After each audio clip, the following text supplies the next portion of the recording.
Hi, I've been enjoying a great deal reading the responses to the Tom Friedman videos and your reactions to the activities. Good details, a lot of great analysis and introspection in both of those. That's, of course, the main purpose for these kinds of assignments. The Tom Friedman, most of you are getting pretty clear the main ideas he's trying to put forth about the vast changes in the world that happened not too many years ago at this point, but still a few years ago for most of us, and the way we're still reacting to them, still adapting them. And his main message, as many of you have figured out, was you've got to keep on top of these things because the world changes very quickly. Technology being the fastest changing of all, and humans being the slowest changing of all. So good job on that for almost everybody. And if you haven't seen the video yet, do look at it. And we'll talk more about some other Tom Friedman videos later in the semester as well. For the activities, very interesting to see your reactions to things about technology or spending money or even walking instead of taking car. All of these things are just small activities to give you a slight feeling of what it's like for a lot of people around the world who don't have access every day to the type of technology that we have, cash in your pocket or money to spend on an everyday basis. Almost everybody in the world knows about the internet. Certainly everybody knows about transportation and knows that there are rich countries and places where almost nobody is starving and almost nobody is really suffering. But they don't have the same access and they don't have the same lifestyle that we have in this country and in many, many places of the world. So the objective really is, or the object of the assignment really is to give you an idea of what it feels like to not have the access to the things you usually do, to suffer a little bit without them, see if you can live without them for one night, and also about the planning that you need to do and the way you have to think ahead and all the things that are necessary to do your everyday life without cash in your pocket or without the devices that you expect to have everyday basis. What's wrong with one of my dogs barking? He just likes to bark. For the upcoming week, this is the only place I'll post it online as well, but just a short introduction. It's about the Cold War this week. So you're going to watch some video from the Cold War series. There's only about 4 segments that I ask you to watch, but there's a lot more. You can watch as many as you want. They're pretty good. They're very well done.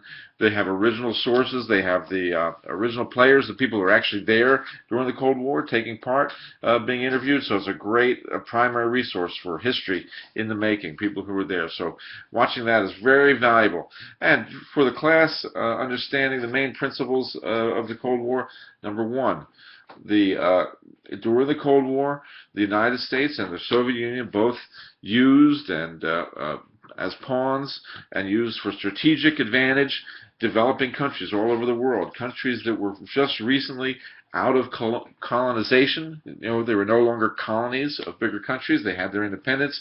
But we went in, and so did the Soviets say, we want you as an ally. We'll give you this. We'll give you that. We'll give you this kind of support as long as we have you in our geographic circle and in our defense side.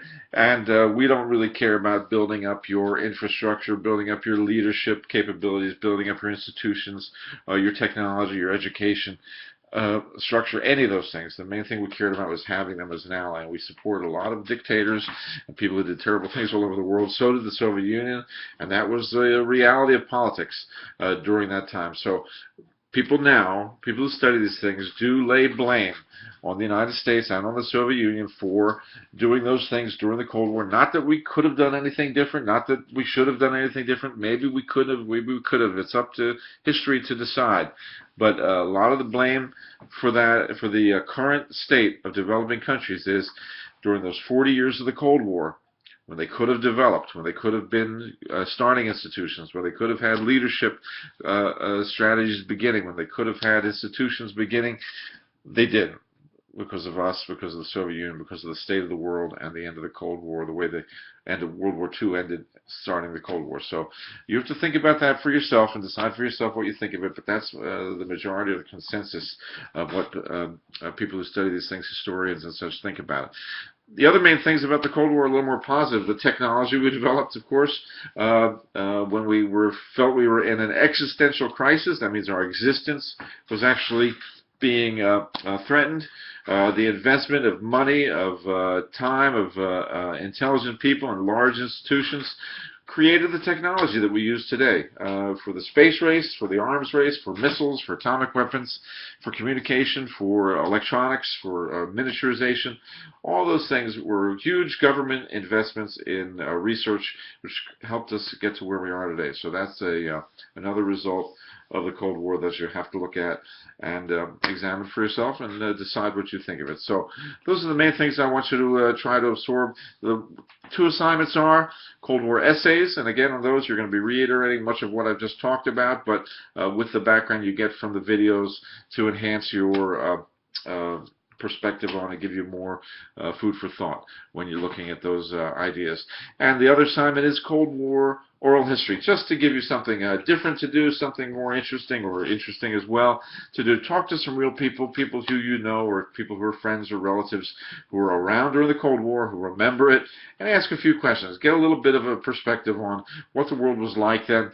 They may or may not think it was substantial. They may not have been afraid. They may have been terrified. They may not know anybody who was in the military. They may have been in the military. You're going to find all different reactions to it. But you post that on the discussion board, your results, and we'll look at each other's. That's a pretty interesting thing to look at. So a little diversion into history, technology, and real people for the week.